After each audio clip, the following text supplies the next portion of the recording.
Salut les amis, aujourd'hui on va parler de mouette. Non, je rigole, on va parler du Worker Seagull.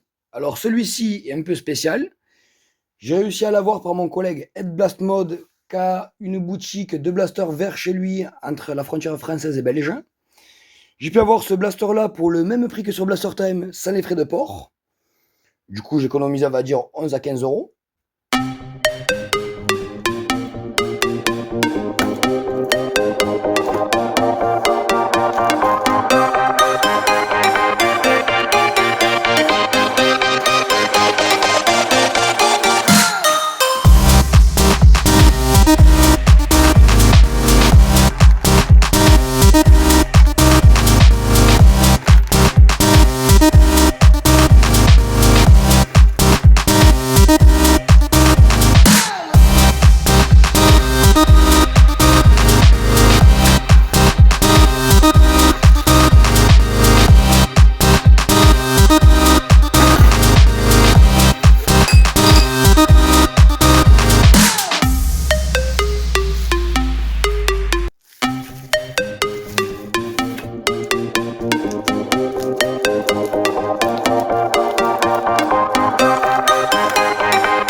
Alors voilà, tout déballé, ça donne ça. Sauf que vous me connaissez. Enfin, attention, on va perdre les ressorts parce qu'ils ont mis n'importe comment dans le cylindre. Le cylindre avec la rigole, le piston, le premier ressort de base. Nous, ce qui va nous intéresser, c'est enlever le premier canon qu'il y a ici, mettre le canon 2, le ressort stage 2, un scar moulé fourni avec, mais nous, ce qui va nous intéresser pour la performance, scar baril 9 degrés worker, comme celui qui a dessiné sur la boîte. Et aussi pour finir, parce qu'un Seagull, c'est un blaster de CQB, donc du coup, niveau perf, pour le faire monter dans les 210 FPS, eh on va prendre le piston et rajouter une cale de compression que le collègue Ed m'a imprimé. Donc d'après ce que j'ai compris, il faudrait mettre la cale 2 comme ceci ou au fond du blaster et le ressort. Du coup, je vais assembler ça et je vous reprends une fois le blaster assemblé, les amis. Alors les amis, je vous rassure, si vous n'avez pas l'imprimante 3D, vous pouvez commander sur Blaster Time une bague de striker classique. Voilà, ça y va nickel, on peut bloquer le ressort ici, ou si vous préférez, ça y va très bien aussi. Du coup, je pense que je mettrai une cale de striker et pas les grosses cales d'impression 3D du collègue Ed. Je pense qu'on va essayer avec celle-ci. On va voir ce que ça donne avec le ressort 2 et le canon 2, avec le scar roulement de base, en testant les fléchettes génération 3 fournies avec et des vraies fléchettes pro. Et c'est parti pour l'assemblage et réglage du blaster en même temps. Voilà les amis, du coup le blaster monté avec la cale de compression, le B-Scar 9 degrés worker. J'ai réglé la mire, je l'ai pris vite fait en partie, c'est vraiment pas mal. Je vous le passe au chronographe avec 6 workers bambou et 6 d'Artzone Nitroshot Plus.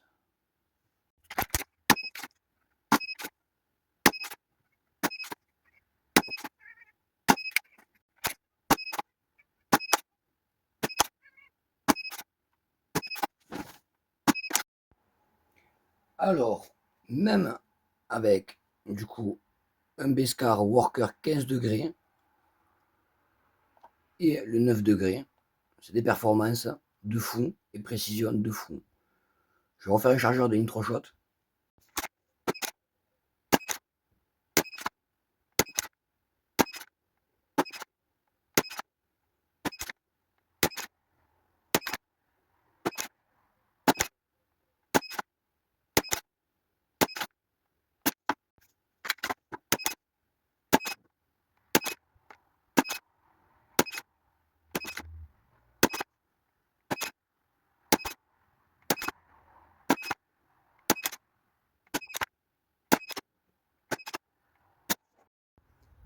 Tir de distance avec Worker Bamboo Génération 3.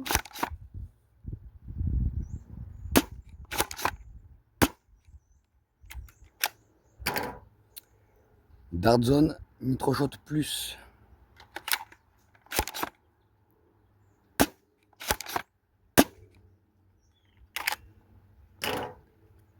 Alors le premier tir de chaque fléchette était droit, le second est en cloche. Alors je pense qu'on a fait la trentaine de mètres, voire la quarantaine de mètres facile. Hein.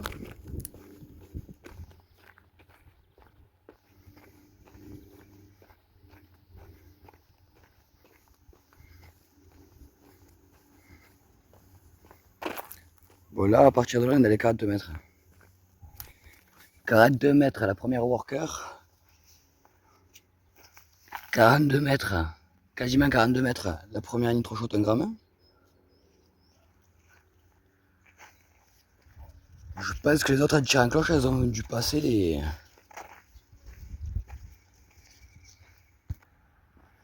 En fait non, je vais juste passer devant. Donc du coup, en moyenne, 40 à 43 mètres.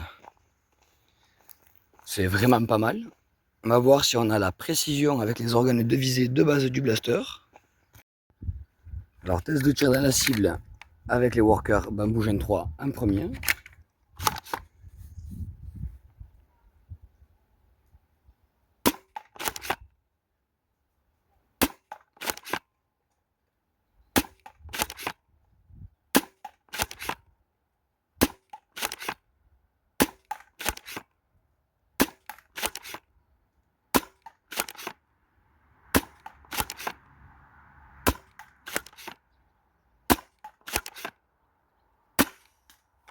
Bon, celle-ci elle a éclaté.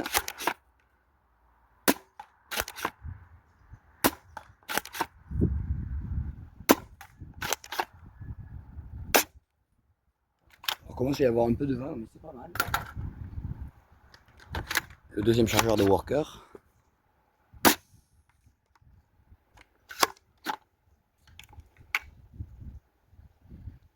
Alors désolé, une worker à mâcher.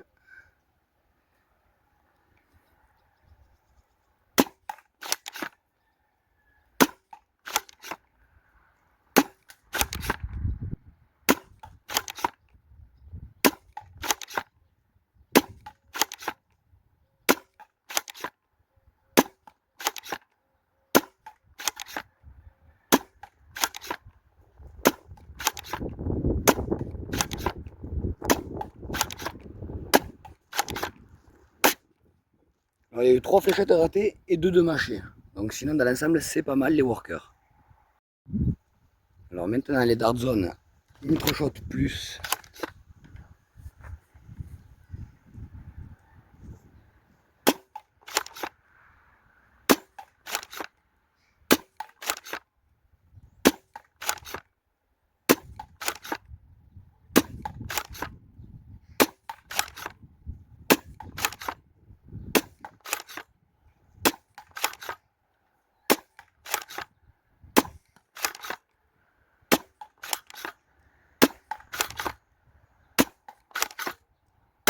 Alors, une qui a légèrement dévié.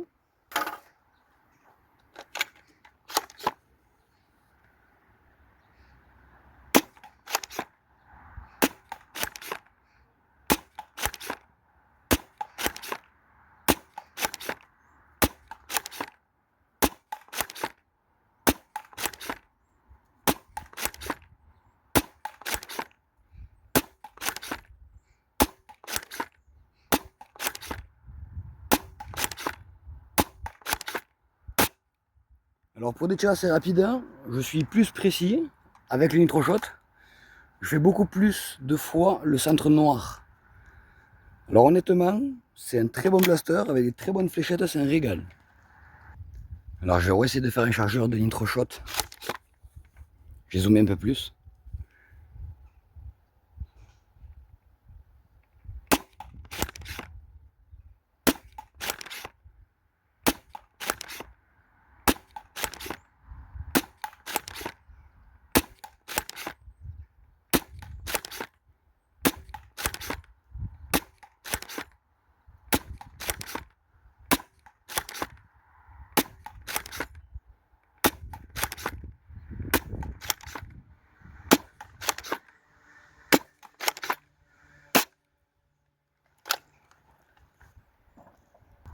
Et pour la fin, je vais en faire que 3, un tir vraiment posé.